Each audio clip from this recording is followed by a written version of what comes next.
A very lovely good morning, student. I hope you all are safe at your home. Today we learn about new king and kingdom. What is our topic? New king and kingdom. First, before starting this chapter, इस chapter को शुरुआत करने से पहले I want to ask you one question. आपने अपने आसपास बहुत सारे रिलीजन्स के लोग देखे होंगे जो कि अलग अलग धर्म को मानते हैं. ये सभी कहीं ना कहीं हमारे पास से कनेक्टेड होते हैं. आज हम रिलीजन डेवलपमेंट के बारे में इसी चैप्टर में समझेंगे कि किस तरह से भारत में नए नए राजाओं का आगमन हुआ और किस तरह से नए रिलीजन्स डेवलपमेंट हुए.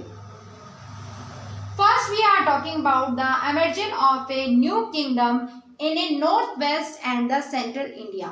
सबसे पहले हम बात करेंगे न्यू किंगडम की, नए साम्राज्य की, जो कहां पर विकसित हुआ? नॉर्थ, वेस्ट और सेंट्रल इंडिया में. स्टार्टिंग 7th सेंचुरी में बहुत सारे लैंडलॉर्ड्स जो थे भारत में स्टेबल थे, जिनको क्या बोला जाता था? समताज के नाम से जाना जाता था. ये समताज इन्होंने अपनी पावर और अपनी वेल्थ इंक्रीज करके पूरे अपने आप को इंडिपेंडेंट घोषित करा. रक्षित्रा पहली ऐसी डायनेस्टी थी जिसने चालुक्य वंश को हटाकर, मींस उसको डिफीटेड कर अपने नए डायनेस्टी, अपने नए वंश की स्थापना की थी. Emergence of a new kingdoms in north west and central part में हम यही जानेंगे कि किस तरह से 7th सेंचुरी में जितने भी लैंडलॉर्ड्स थे उन्होंने अपनी वेल्थ और अपनी पावर इंक्रीज करी, और कहां पर अपने आप को पावरफुल कर उन्होंने अपनी पावर इंक्रीज करके अपनी जो वेल्थ है, अपनी पावर से अपने जिस एरिया में वो रहा करते थे उसके आसपास के एरिया पर अपना कंट्रोल कर अपने आप को एक इंडिपेंडेंट किंग घोषित कर दिया. Now our second topic is tripartite struggle. अभी हमने जाना कि किस तरह से नए साम्राज्य या नए राजाओं की उत्पत्ति हुई. जितने भी हमारे लैंडलॉर्ड्स थे उन्होंने अपनी पावर को इंक्रीज किया और जिन जगहों पर वो राज करते थे, जहां जहां उनकी जमीनें थी, उन सभी एरिया पर उन्होंने अपना कंट्रोल किया. अब हम बात कर रहे हैं ट्रिपेट स्ट्रगल की. ये स्ट्रगल 3 महान डायनेस्टी के बीच में हुआ था. गुर्जर प्रतिहार, रक्षित्रास और पालास. इन तीनों डायनेस्टी के जो रूलर्स थे वो एक ही राज्य पर, मींस एक सेंटर एरिया पर अपना कंट्रोल चाहते थे. वो थी कन्नौज. कन्नौज को कंट्रोल करने का एक मुख्य कारण था, like main reason of controlling the Kannauj is that कि वो एक ऐसा एरिया था जहां पर कमर्शियल ट्रेडिंग सेंटर था. वो बहुत बड़ा एग्रीकल्चर फर्टिलाइजर सोइल थी वहां पर, जिससे कि उनके रॉ मटेरियल्स बन सके. ज्यादा उपजाऊ जमीन पर अपना वो ज्यादा से ज्यादा एग्रीकल्चर करके अपनी वेल्थ को इंक्रीज कर सकते थे. यही कारण था कि कन्नौज के लिए 3 महान डायनेस्टी ने मिलकर स्ट्रगल किया. इस 3 ट्रिपेटी स्ट्रगल में 3 मुख्य डायनेस्टी कौन कौन सी थी बेटा? फर्स्ट गुर्जर प्रतिहार, सेकंड रक्षित्रास, थर्ड आपकी आती है पालास. अब हम आगे बात करेंगे अवर नेक्स्ट टॉपिक गुर्जर प्रतिहार. इस डायनेस्टी में अभी हमने बताया कि जब आपका ट्रिपेट स्ट्रगल के बारे में हमने बताया था, जो कन्नौज के लिए किया गया था, उसमें हमने बताया कि सबसे पहली डायनेस्टी कौन सी थी उस पे जो कंट्रोल करना चाहती थी, वो क्या थी? द गुर्जर प्रतिहास. कौन थी बेटा? द गुर्जर प्रतिहास. गुर्जर प्रतिहास पहले ऐसे रूलर थे जिन्होंने कंट्रोल करना चाहा था कन्नौज पर. तो अब we are talking about the Who is the founder of this dynasty? अब हम बात करेंगे कि गुर्जर प्रतिहास डायनेस्टी के जो फाउंडर थे वो कौन थे. बेटा इस वंश के फाउंडर थे दवस्ता राजा और भोजा. इन दोनों ने मिलकर गुर्जर प्रतिहार जो डायनेस्टी थी उसको भारत में स्टेबल किया था. इस डायनेस्टी के सबसे पावरफुल रूलर्स में आते हैं द नागाभट्टा फर्स्ट, जिन्होंने 750 से लेकर 780 सीई तक अपना रूल किया। इसके बाद इस वंश के बेटा सबसे पावरफुल रूलर कौन है? नागाभट्टा फर्स्ट, जिन्होंने कब यहाँ पे रूल किया? 750 से लेकर 780 तक सीई, सेंचुरी मतलब, ठीक है। उसके बाद नेक्स्ट हमारा आता है, इसी वंश के दूसरे महान राजाओं में काउंट किए जाते हैं मिहिर भोज। मिहिर भोज जो थे, इन्होंने अपने समय में बहुत सारे पार्ट्स पर कंट्रोल किया, जैसे कि पहले जो गुर्जर प्रतिहार थे, जिनके फाउंडर जो थे बस्तर राजा, इन्होंने सिर्फ भारत के central Rajasthan, part of central Rajasthan and part of A central India में, सेंट्रल इंडिया के नॉर्थन हिस्से पर इनका कंट्रोल था। गुर्जर प्रतिहार कहाँ पर रूल कर रहे थे बेटा? सेंट्रल राजस्थान में और central part of north India में, बहुत सारे हिस्सों पर इनका कंट्रोल था। बट मिहिर भोज ने अपने टाइम में कन्नौज पर भी अपना कंट्रोल किया। अभी हमने बताया ट्रिपल स्ट्रगल किसके लिए हो रहा था? कन्नौज के लिए। और इस पर किसने अपना कंट्रोल किया था? मिहिर भोज ने। मिहिर भोज ने किस पर कंट्रोल किया? कन्नौज पे भी अपना रूल किया। अपने वंश के सबसे ज्यादा means second number powerful rulers में आते हैं ये। इन्होंने अपने समय में कई सारे चीजें मीन्स की थी, अपने नए नए इन्वेंशन किए थे, जिसमें से एक जो था वो था द सिल्वर कॉइन। इन्होंने अपने समय में इशू किया था सिल्वर कॉइन को, ठीक है। इस समय में जो सिल्वर कॉइन इन्होंने बनवाए थे, इशू किए थे, उन कॉइन पर इमेज बनी हुई थी विष्णु भगवान की, जिसके कारण इनको क्या बोला जाता था? वराह कॉइन के नाम से जाना जाता था। इन्हें अधिवरा नाम से भी जाना जाता है। मिहिर भोज को एक और नाम से जाना जाता है, वो क्या था? अधिवरा, क्योंकि इन्होंने कौन से कॉइन का आविष्कार किया था? विहर कॉइन का आविष्कार किया था, इन्वेंशन किया था। विहिर कॉइन को इशू किया था, जो कि सिल्वर कॉइन होते थे, और उन पर किस तरह की प्रतिमा बनी हुई थी? विष्णु भगवान की प्रतिमा बनी हुई थी, जो कि हमें कहीं ना कहीं क्या शो करती है कि उन्होंने कौन से रिलीजन को भारत में, इंडिया में डेवलप किया था? हिंदू रिलीजन को डेवलप किया था। इसके बाद we are talking about the Pala kingdoms या पाला डायनेस्टी के बारे में हम नेक्स्ट टॉपिक में बात करेंगे। गुर्जर प्रतिहार से पहले अभी हम पहले एक बार फिर से रिपीटेशन करते हैं कि हमने अभी तक क्या पढ़ा। सबसे पहले आपको बताया गया कि किस तरह से रिलीजन डेवलपमेंट हुआ।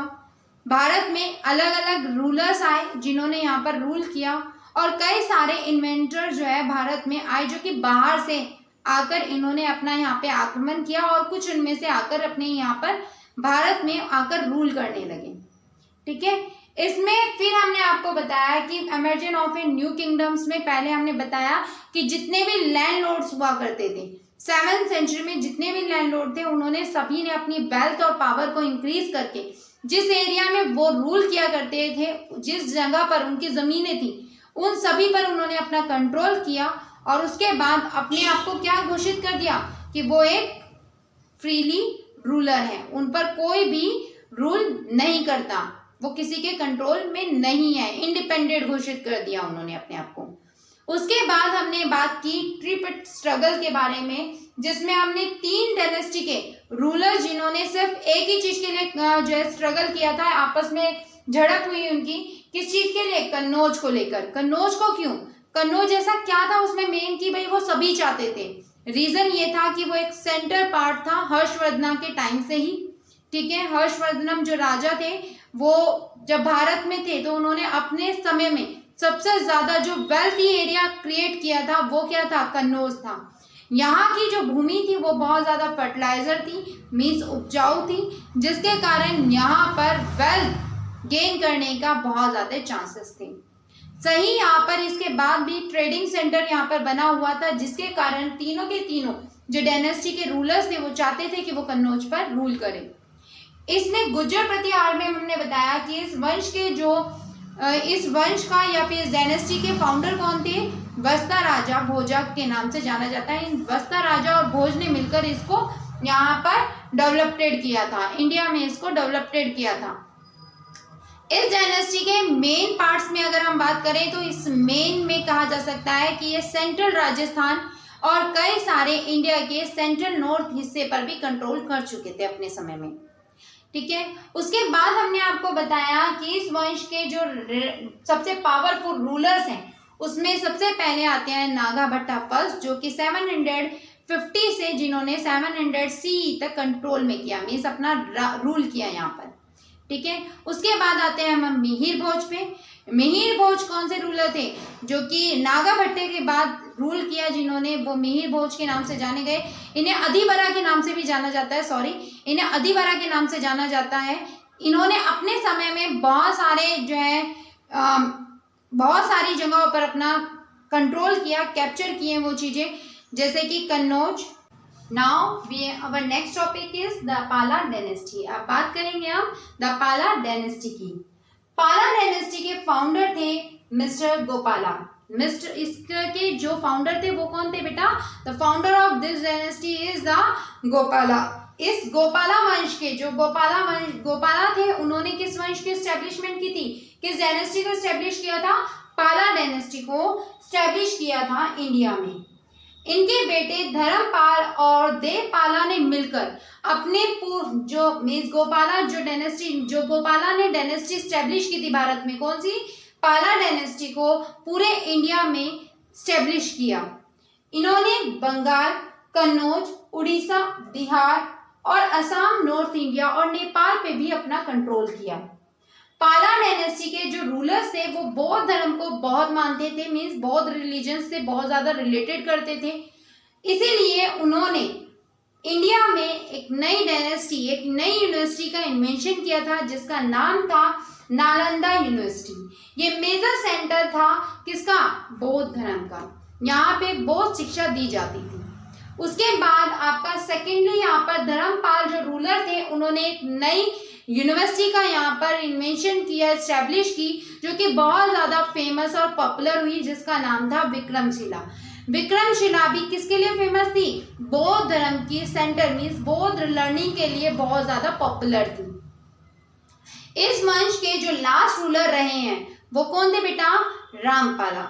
इस वंश का मीन्स इस डायनेस्टी के डिस्लाइन किसके द्वारा हुई थी? खिलजी इन्वेंशन के द्वारा। जब इंडिया में खिलजी जो वंश है, खिलजी डायनेस्टी जब भारत में आई तो उस समय कौन से वंश का अंत हुआ? पाला वंश का अंत हुआ। और इस वंश के लास्ट नोइंग रूलर कौन थे? लास्ट नोइंग रूलर कौन थे बेटा? अभी मैंने बताया आपको, the name of that ruler is Rampala. कौन है बेटा? Rampala. Very good. Now we are talking about our next topic. अब अभी हमने आपको 3 चीजें बताई हैं। एक तो आपको हमने बताया कि किस तरह से न्यू रिलीजन भारत में आ रहे हैं। हमने बताया कि जब आपके गुज्जर प्रतिहार आए तो हिंदू रिलीजन्स यहाँ पे डेवलप्ड हुआ। अब हमने आपको बताया कि पाला जब रूलर्स आए तो कौन से रिलीजन को डेवलप किया उन्होंने? बौद्ध धर्म को यहाँ पर उन्होंने स्टेब्लिश किया। इस तरह से हमारे यहाँ पर नए नए रूलर्स आते रहे और कई सारे न्यू रिलीजन्स डेवलप्ड होते रहे। Now we are talking about the Rashtrakutas. हमारा नेक्स्ट टॉपिक क्या है? लास्ट जो टॉपिक हमारे हैं रक्षुत्रास पे आ रहे हैं। मैंने आपको स्टार्टिंग में बताया था कि स्ट्रगल जो है 3 डायनेस्टी के बीच में हुआ था।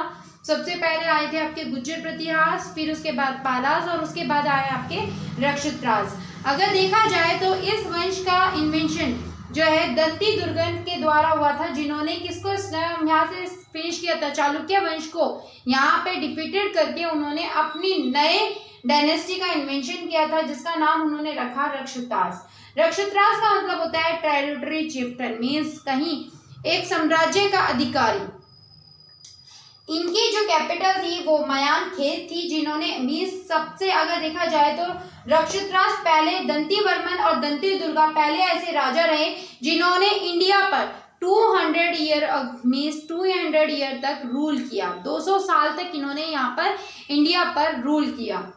रक्षुत्रास के बारे में हम बता सकते हैं कि भाई इन्होंने जो इनके ग्रेट रूलर्स थे वो थे गोविंदा III, कृष्णा III, और इन्होंने अपने समय में टेम्पल्स कट करके मीन्स रोप कट करके कई सारे टेम्पल्स का इन्वेंशन किया था।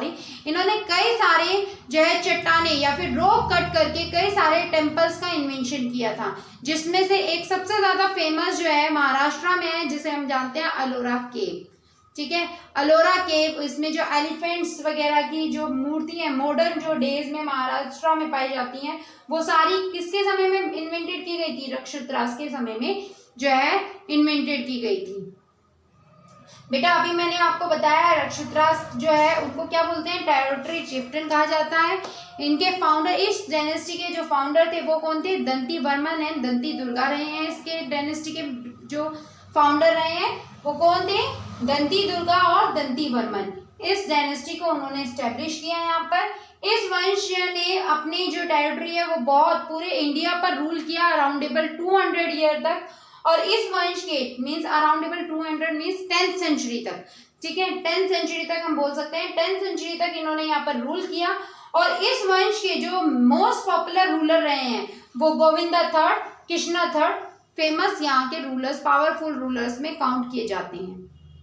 आज के लेक्चर बेटा इस पूरे लेक्चर में मैंने आपको डिस्क्राइब किया कई सारी चीज़ों के बारे में, जैसे कि हमने आपको बताया कि किस तरह से नए नए रिलीजन्स का डेवलपमेंट हुआ। इसमें हमने आपको बताया कि किस तरह से इमेजिन न्यू किंगडम्स, किंग्स वगैरह है, और इसमें 3 डायनेस्टी के बारे में जिन्होंने ट्रिपल स्ट्रगल किया था, उस डायनेस्टी के बारे में, उनके फाउंडर्स के बारे में, उनके पावरफुल रूलर्स के बारे में हमने आपको बताया है।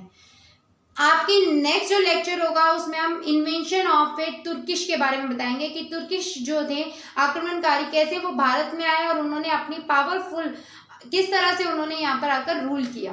ठीक है, उनके बारे में हम बताएंगे। आपको अगर कोई भी डाउट हो इस चैप्टर से रिलेटेड तो बेटा आप अपने कमेंट बॉक्स में इसमें डाल सकते हैं, हम आपका क्वेश्चन का आंसर देंगे। Thank you.